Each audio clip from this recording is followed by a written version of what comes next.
Welcome to study classes. Physics के इस session में इलेक्ट्रोमैग्नेटिक इंडक्शन यानी विद्युत चुंबकीय प्रेरण का जो शेष भाग बचा हुआ है, जिसमें हमको स्वप्रेरण गुणांक, समतल कुंडली का स्वप्रेरकत्व, अन्योन प्रेरण गुणांक की चर्चा करनी है। स्वप्रेरण और अन्योन प्रेरण की जो घटना है यानी इंडक्शन, प्रेरित होना, वो दो प्रकार से हो सकती है। एक स्वप्रेरण का मतलब हुआ अपने आप से प्रेरित होना। जब किसी एक कुंडली से बद्ध चुंबकीय फ्लक्स में परिवर्तन होता है और प्रेरित विद्युत वाहक बल और प्रेरित धारा उसी कुंडली में उत्पन्न होती है, तो विद्युत चुंबकीय प्रेरण की इस घटना को स्वप्रेरण कहते हैं। इसी प्रकार से अगर हम अन्योन प्रेरण की बात करें, तो जब दो कुंडलियां होती हैं और किसी एक कुंडली में फ्लक्स परिवर्तन करने पर दूसरी कुंडली में प्रेरित विद्युत वाहक बल उत्पन्न होता है, तो इस प्रकार से जो इंडक्शन होता है, जो प्रेरण होता है, उसको हम अन्योन प्रेरण कहते हैं। यानी स्वप्रेरण की बात करें अगर, तो विद्युत चुंबकीय प्रेरण की वह घटना जिसमें किसी कुंडली में प्रवाहित धारा को परिवर्तित करने पर उसी कुंडली में प्रेरित धारा उत्पन्न होती है, विद्युत चुंबकीय प्रेरण की इस घटना को स्वप्रेरण कहते हैं। और प्रेरित धारा जो है वो सदैव मुख्य धारा में होने वाले परिवर्तन का विरोध करती है। ये लेंज का नियम भी बताया गया। लेंज का नियम है कि प्रेरित धारा की दिशा ऐसी होती है कि वो उस कारक का विरोध करती है जिससे वो स्वयं उत्पन्न होती है, यानी मुख्य धारा में परिवर्तन या मुख्य धारा का विरोध करती है। एक नंबर का बहुत इंपॉर्टेंट सवाल कि स्वप्रेरण का एक उदाहरण दीजिए, या चोक कुंडली किस सिद्धांत पर कार्य करती है। तो चोक कुंडली स्वप्रेरण के सिद्धांत पर कार्य करती है। चाहे ये पूछा जाए कि स्वप्रेरण का एक उदाहरण दीजिए तो चोक कुंडली हो जाएगा, और अगर पूछा जाए कि चोक कुंडली किस सिद्धांत पर आधारित है, तो आप लिखेंगे स्वप्रेरण के सिद्धांत पर आधारित है। अब स्वप्रेरण गुणांक या स्वप्रेरकत्व तो क्या होता है, तो आप नोट्स भी इसका बनाते रहेंगे। स्वप्रेरण गुणांक की बात की जाए तो अगर किसी कुंडली में आई धारा प्रवाहित की जाए और कुंडली में फेरों की संख्या n है, कुंडली के प्रत्येक फेरे से बद्ध चुंबकीय फ्लक्स फाई है, तो ये देखा गया कि जो n फाई है यानी कुल फ्लक्स ग्रंथिकाओं की संख्या, कुंडली में कुल फ्लक्स ग्रंथिकाओं की संख्या उसमें प्रवाहित धारा I के अनुक्रमानुपाती होती है, माने n phi is directly proportional to I। और जब ये प्रोपोर्शनलिटी हटेगा तो यहाँ पर एक कांस्टेंट L आ जाता है, और यहाँ लिखेंगे जबकि L एक अनुक्रमानुपाती नियतांक है, प्रोपोर्शनलिटी कांस्टेंट अनुक्रमानुपाती नियतांक है, जिसे कुंडली का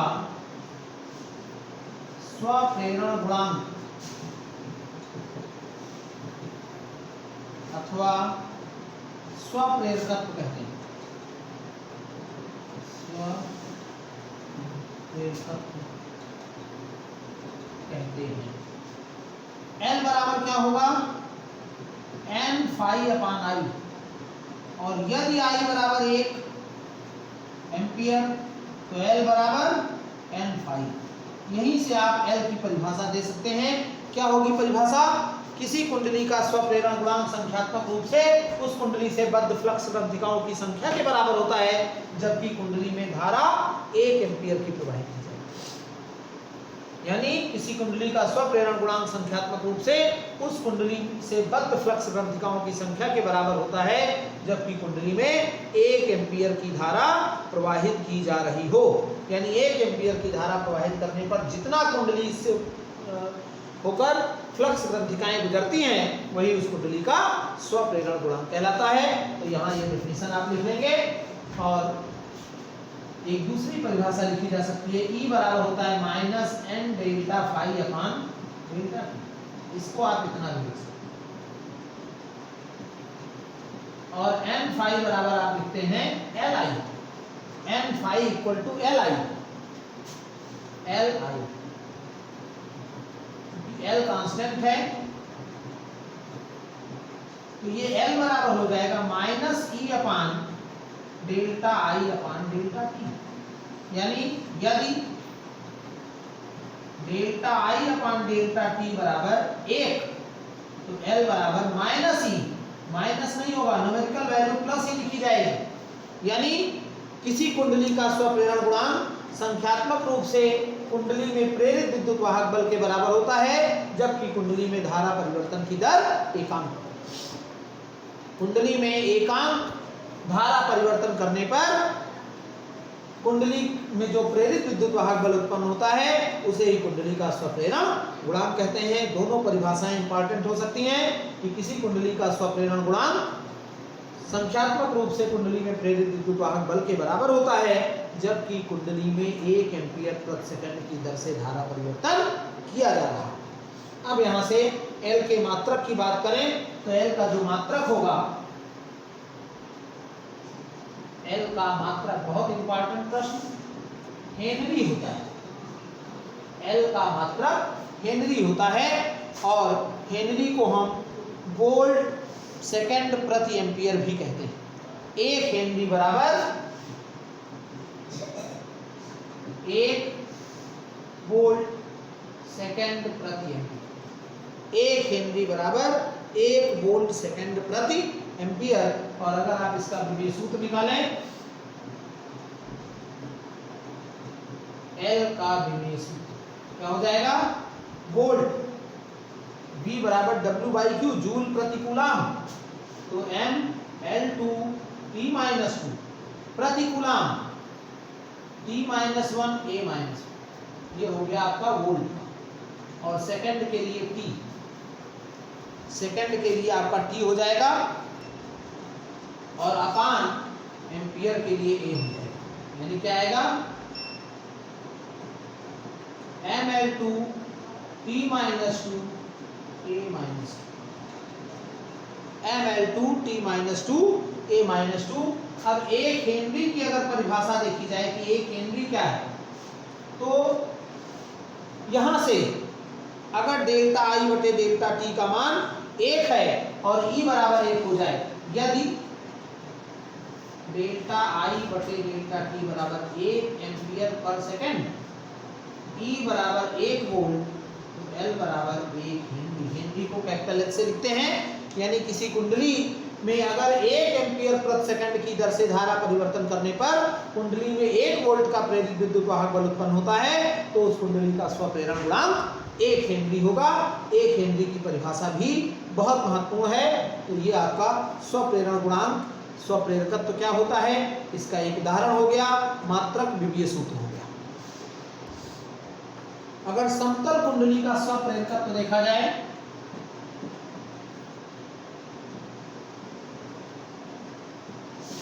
का स्वप्रेरकत्व, समतल कुंडली का स्वप्रेरकत्व कैसे निकालेंगे। समतल कुंडली अगर r मीटर त्रिज्या की एक स्मॉल r मीटर त्रिज्या की एक समतल वृत्ताकार कुंडली ली जाए, जिसमें फेरों की संख्या कैपिटल N है और उसमें I एम्पियर की धारा प्रवाहित हो रही है, तो केंद्र पर चुंबकीय क्षेत्र कितना होगा, पढ़ चुके हैं। वृत्ताकार धारावाही कुंडली के केंद्र पर चुंबकीय क्षेत्र μ0 Ni अपान 2r। अब कुंडली के प्रत्येक फेरे से बद्ध चुंबकीय फ्लक्स क्या होगा, फाई बराबर BA, और A माने पाई आर स्क्वायर हो जाएगा, B पाई आर स्क्वायर। और अब L बराबर क्या होता है, N फाई अपान I, तो N B pi r square upon I, तो N B means μ0 Ni upon 2r। और pi r square I cut जाएगा, आर भी कट जाएगा, यानी क्या आएगा एल बराबर mu zero pi N square r by 2। ये आपका mu zero pi N square r upon 2, ये हेनरी में किसी समतल कुंडली का स्वप्रेरकत्व हो जाता है। भाषा आप लिखकर और ये पूरा कंप्लीट कर लेंगे। अब बात आती है कुंडली में संचित स्थितिज ऊर्जा की। अगर हम किसी कुंडली में प्रवाहित धारा I को उसके महत्तम मान I0 तक प्रवाहित करें, यानी कुंडली में प्रवाहित धारा के मान को हम बढ़ाएं, और कब तक बढ़ाएं? जब तक कि वो महत्तम मान I0 को न प्राप्त कर ले। तो इतना करने में जो किया गया कार्य होगा W 1/2 LI0 स्क्वायर, और यही कार्य उसमें स्थितिज ऊर्जा के रूप में संचित हो जाता है। माने स्थितिज ऊर्जा जो हो जाएगी वो हाफ LI0 स्क्वायर। इसका प्रयोग आपको न्यूमेरिकल में करना है, न्यूमेरिकल में इसकी जरूरत पड़ती है, तो ये आप सूत्र याद रखेंगे। अब प्रेरक का श्रेणी क्रम और समांतर क्रम संयोजन, जैसे प्रतिरोधों का संयोजन, धारिताओं का संयोजन, वैसे ही बिल्कुल प्रेरक का श्रेणी क्रम और समांतर क्रम संयोजन। प्रेरक को यानी स्वप्रेरकत्व को यानी कुंडली को हम किस प्रकार से श्रेणी क्रम और समांतर क्रम में जोड़ सकते हैं? तो अगर श्रेणी क्रम और समांतर क्रम संयोजन की बात की जाए, अगर दो कुंडलियां हैं जिनके स्वप्रेरकत्व क्रमशः L1 और L2 हैं, श्रेणी क्रम में जोड़ी गई हैं, उनमें I धारा प्रवाहित हो रही है, तो कुंडली से जो बद्ध चुंबकीय फ्लक्स होगा यानी फाई समांतर श्रेणी का प्रेरकों का श्रेणी संयोजन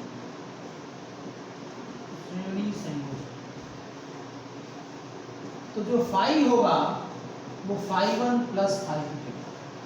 चूंकि श्रेणी क्रम में जोड़ा गया है, इसलिए कुंडली में प्रवाहित धारा का मान सब में समान होगा, L1I प्लस L2I, यानी L बराबर हो जाएगा L1 प्लस L2। तो श्रेणी क्रम में जब हम प्रेरकत्व को जोड़ते हैं तो उनका परिणामी जो प्रेरकत्व होता है वो श्रेणी क्रम में जोड़े गए सभी प्रेरकत्वों के योग के बराबर। यही अगर समांतर क्रम में जोड़ा जाए तो जो धारा है समांतर क्रम संयोजन,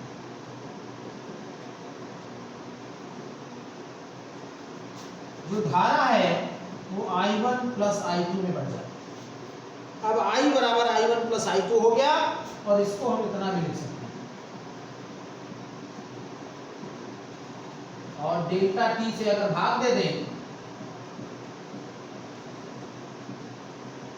डेल्टा I2 अपान डेल्टा, और चूंकि E बराबर minus L delta I upon delta T होता है, इसलिए delta I upon delta T बराबर minus E by L, delta I1 upon delta T बराबर माइनस E बटा L1, और डेल्टा I2 अपान डेल्टा T बराबर माइनस E बटा L2। तो यहाँ हमारा समीकरण 1 से क्या हो जाएगा? Equation number 1 E upon L equal to E upon L1 और E अपान L2, यानी 1 बटे L बराबर, तो हमारा ये फार्मूला हो जाता है, अगर इसको सरल करेंगे L1 L2 अपान L1 प्लस, ये समांतर क्रम संयोजन में जो कुंडली का स्वप्रेरकत्व होता है, परिणामी स्वप्रेरकत्व, वो हमको यहाँ से प्राप्त हो जाता है। अन्योन प्रेरकत्व क्या है या अन्योन प्रेरण क्या है? स्वप्रेरण की बात की गई कि वहाँ एक कुंडली होती है और उसी कुंडली में धारा प्रवाहित करते हैं, या उसी कुंडली में प्रवाहित धारा के मान में परिवर्तन करते हैं, और आपका प्रेरित विद्युत वाहक बल भी उसी कुंडली में। जबकि अन्योन्य प्रेरण की जब बात की गई तो जब परस्पर समीप रखी दो कुंडलियों में से किसी एक में धारा प्रवाहित की जाती है और प्रेरित विद्युत वाहक बल दूसरी कुंडली में उत्पन्न होता है, तो इस प्रकार की घटना या विद्युत चुंबकीय प्रेरण की इस घटना को हम अन्योन्य प्रेरण कहते हैं। माने प्रवाहित धारा एक में बदल रही है, यानी फ्लक्स परिवर्तन एक कुंडली में हो रहा है और प्रेरित विद्युत वाहक बल दूसरी कुंडली में उत्पन्न होता है, तो विद्युत चुंबकीय प्रेरण की इस घटना को हम अन्योन्य प्रेरण कहते हैं। और अगर हम अन्योन्य प्रेरण गुणांक या अन्योन्य प्रेरण पर आधारित किसी घटना की बात करें कि कोई उदाहरण इसका, तो प्रेरण कुंडली और ट्रांसफार्मर। एक नंबर का बहुत इंपॉर्टेंट सवाल कि अन्योन्य प्रेरण का एक उदाहरण दीजिए, तो ट्रांसफार्मर या प्रेरण कुंडली दोनों में से आप कोई लिख सकते हैं। यह भी पूछ लिया जाता है कि ट्रांसफार्मर किस सिद्धांत पर कार्य करता है, तो आपका हो जाएगा उत्तर अन्योन्य प्रेरण के सिद्धांत पर कार्य करता है, क्योंकि वहां दो कुंडलियां होती हैं, जबकि चौक कुंडली में एक ही कुंडली होती है, इसलिए वह स्वप्रेरण के सिद्धांत पर कार्य करता है। अब बात करें अन्योन्य प्रेरकत्व की, तो अगर दो कुंडलियां हैं और दूसरी कुंडली में फेरों की संख्या N2 है, प्रत्येक फेरे से बद्ध चुंबकीय फ्लक्स Φ2 है और पहली कुंडली में प्रवाहित धारा I1 है, तो ये देखा गया कि दूसरी कुंडली से बद्ध फ्लक्स ग्रंथिकाओं की संख्या पहली कुंडली में प्रवाहित धारा के अनुक्रमानुपाती होती है। माने N2 Φ2 बराबर MI1, यानी M बराबर क्या हो जाएगा I1, जबकि M एक नियतांक है जिसे दोनों कुंडलियों के बीच अन्योन्य प्रेरण गुणांक, अन्योन्य प्रेरण गुणांक या अन्योन्य प्रेरकत्व तो एक ही बात है, तो M अन्योन्य प्रेरण गुणांक हो गया। अब इसकी परिभाषा अगर देखें तो यदि I1 बराबर 1 एम्पीयर, तो M क्या होगा N2 Φ, यानी M का मान दो कुंडलियों के बीच अन्योन्य प्रेरकत्व का मान, दो कुंडलियों के बीच अन्योन्य प्रेरकत्व का मान दूसरी कुंडली से बद्ध फ्लक्स ग्रंथिकाओं की संख्या के बराबर होती है, जबकि पहली कुंडली में 1 एम्पीयर की धारा प्रवाहित की जाए। दो कुंडलियों का स्वप्रेरण गुणांक, दो कुंडलियों का अन्योन्य प्रेरण गुणांक या दो कुंडलियों के बीच अन्योन्य प्रेरकत्व दूसरी कुंडली से बद्ध फ्लक्स ग्रंथिकाओं की संख्या के बराबर होता है, जबकि एक कुंडली में यानी प्राथमिक कुंडली में 1 एम्पीयर की धारा प्रवाहित की जाए। अब यहाँ पर चूंकि आप एक सूत्र पढ़ चुके हैं, E बराबर N delta phi upon delta T, यानी E2 बराबर N2 delta Φ2 upon delta T, तो इसको हम delta N2 Φ2 upon delta T लिख सकते हैं। तो N2 Φ2, ये डेल्टा N2 Φ2 को हम यहाँ से लिख सकते हैं माइनस MI1, MI1 और upon delta minus M delta I1 upon delta, यानी M बराबर क्या होगा delta I1 upon delta T, और यदि इसका मान 1 एम्पीयर प्रति सेकंड हो जाए तो M क्या होगा E2 के बराबर, संख्यात्मक मान E2 के बराबर होगा। माने दो कुंडलियों का अन्योन्य प्रेरकत्व संख्यात्मक रूप से दूसरी कुंडली में प्रेरित विद्युत वाहक बल के बराबर होता है, जबकि प्राथमिक कुंडली में धारा परिवर्तन की दर 1 आम। प्राथमिक कुंडली में 1 एम्पीयर प्रति सेकंड की दर से धारा परिवर्तन करने पर दूसरी कुंडली में प्रेरित विद्युत वाहक बल को ही दोनों कुंडलियों के बीच अन्योन्य प्रेरण गुणांक या अन्योन्य प्रेरकत्व कहते हैं। मात्रक इसका भी वही हो जाएगा हेनरी। 1 हेनरी बराबर 1 वोल्ट प्रति एम्पियर सेकंड, 1 वोल्ट सेकंड प्रति एम्पियर। बी में सूत्र वही हो जाएगा mL2T-2A-। ये बात हुई अन्योन प्रेरकत्व की। अब बात करते हैं दो समाक्ष प्रणालिकाओं के बीच अन्योन प्रेरकत्व। दो समाक्ष प्रणालिकाओं के बीच अन्योन प्रेरकत्व, अगर एक लंबी प्रणालिका ले ली जाए जिसकी लंबाई L है, इसमें फेरों की संख्या N1 है, इसके केंद्र पर एक N2 फेरों वाली नगण्य छोटी प्रणालिका लिपटी हुई है, तो माना कि प्राथमिक प्रणालिका में धारा I1 बह रही है, तो उसके केंद्र पर जो चुंबकीय क्षेत्र होगा B1 बराबर म्यू0 I1 अपान 2R, म्यू0 I1 अपान 2R होता है अगर वृत्ताकार कुंडली है। लेकिन हम बात कर रहे हैं लंबी प्रणालिका की, तो लंबी प्रणालिका के लिए म्यू0 B बराबर चुंबकीय क्षेत्र B बराबर म्यू0 Ni अपान L होता है। ये लंबी प्रणालिका जिसकी लंबाई L है के केंद्र पर चुंबकीय क्षेत्र की बात होती है।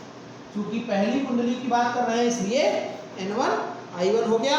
अब जो हमारी द्वितीय कुंडली है उसके प्रत्येक फेरे से बद्ध चुंबकीय फ्लक्स जो होता है वो BA होता है, और BA का मतलब हो जाएगा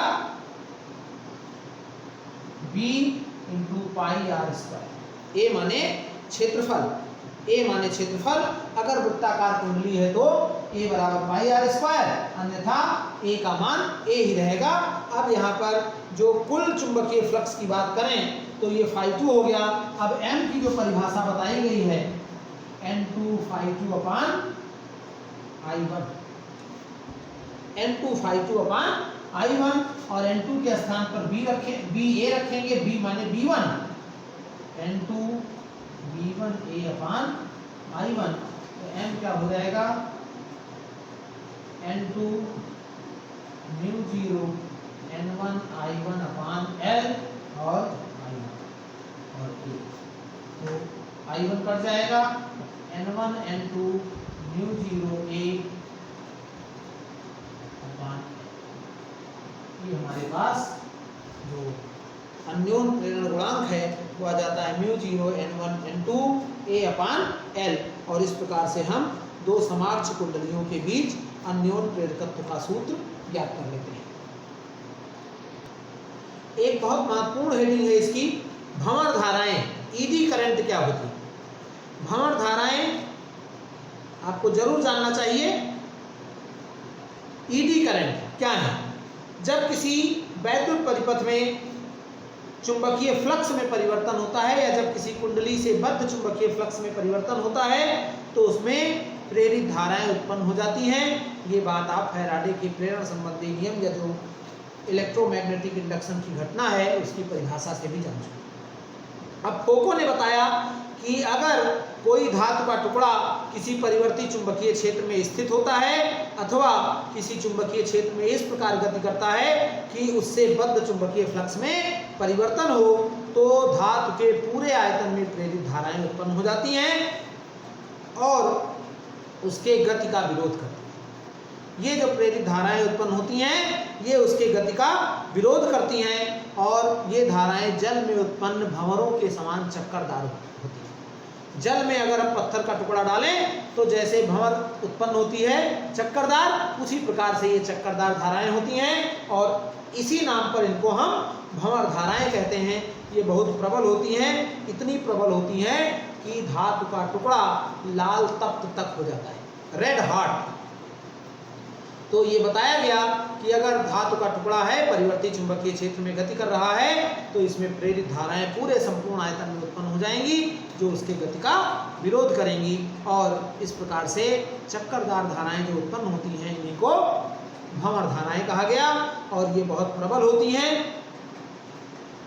भंवर धाराओं से बहुत सी हानियां हैं। भंवर धाराओं के कारण जो ऊर्जा का अधिकांश भाग है वो उष्मा के रूप में नष्ट हो जाता है। पूछा भी जाता है भंवर धाराओं से क्या हानि, तो भंवर धाराओं से सबसे बड़ी हानि ये है कि ऊर्जा की अधिकांश मात्रा उष्मा के रूप में नष्ट हो जाती है। अब इस ह्रास को कैसे कम किया जा सकता है? इस ह्रास को कम करने के लिए क्रोड अथवा फ्रेम को नरम लोहे के अकेले टुकड़े के रूप में न लेकर हम नरम लोहे की कई पतली पतली पत्तियों को आपस में जोड़कर वार्निश के द्वारा चिपकाकर एक पटलित क्रोड बना लेते हैं। लेमिनेटेड क्रोड, लेमिनेशन जानते हैं आप, पेपर को पॉलिथीन के बीच में दबाकर रखने की प्रक्रिया लेमिनेशन कहलाती है। उसी प्रकार से हम लोहे की पतली पतली पत्तियों को लेकर और वार्निश के द्वारा जोड़ देते हैं। ऐसा करने से नरम लोहे की केवल एक क्रोड न होकर पटलित क्रोड हो जाती है, लेमिनेटेड क्रोड कहलाती है। और इससे भंवर धाराएं कम हो जाती हैं, क्षीण हो जाती हैं। अगर हम पूरा एक टुकड़ा लेंगे तो भंवर धाराएं अधिक प्रबल होंगी, जबकि जब पटलित क्रोड लेते हैं तो भंवर धाराएं अलग अलग क्रोडों में बनती हैं, अलग अलग पत्तियों में बनती हैं, जिससे उनका पथ लंबा हो जाता है। पथ लंबा होगा तो प्रतिरोध बढ़ जाएगा, और प्रतिरोध बढ़ेगा तो भंवर धाराएं क्षीण हो जाएंगी। अब इनके उपयोग भी पूछ लिए जाते हैं। प्रेरण भट्ठी में, प्रेरण मोटर में, प्रेरण वैद्युत ब्रेक के रूप में, इन सब में इनका उपयोग होता है। चाहे वैद्युत ब्रेक की बात की जाए, चाहे प्रेरण भट्ठी की बात की जाए, या प्रेरण मोटर की बात की जाए, इन सब में इनका उपयोग भंवर धाराओं का उपयोग होता है। दोलन रुद्ध धारामापी में भी इसका उपयोग होता है। और ये आपका पूरा टॉपिक विद्युत चुंबकीय प्रेरण इसी के साथ खत्म होता है। इलेक्ट्रोमैग्नेटिक इंडक्शन आप इसको कंप्लीट करेंगे, इसका नोट्स तैयार करिए। कुछ इससे जो संबंधित प्रश्न हैं जो पूछे जा सकते हैं, छोटे प्रश्न या न्यूमेरिकल भी हैं इसमें, इनकी चर्चा हम अगले सेशन में करेंगे। आप हमारे चैनल पर बने रहिए। अगर आपने हमारे channel study classes bye Ajay Mehrotra को अभी तक सब्सक्राइब नहीं किया है तो सब्सक्राइब करके बेल आइकन को प्रेस कर दीजिए, ताकि इस पर आने वाले वीडियोस के नोटिफिकेशन आपको मिलते रहें और आप इनका बेहतर लाभ लें और अपने परीक्षा की अच्छी तैयारी कर सकें।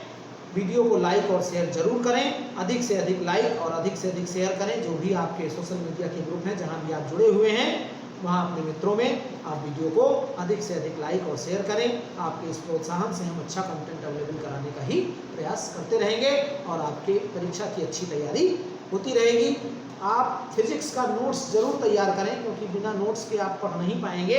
और नोट्स तैयार करने के लिए वीडियो को आप बार बार प्ले करें, पास करें, प्ले करें, पास करें। तो इस तरीके से आप लिख कर अपना नोट्स तैयार कर सकते हैं। ये इसके बाद 2 चैप्टर भाग 1 में और बचे हैं, तो अगले सेशन में हम इसके न्यूमेरिकल और प्रश्नों की चर्चा करेंगे।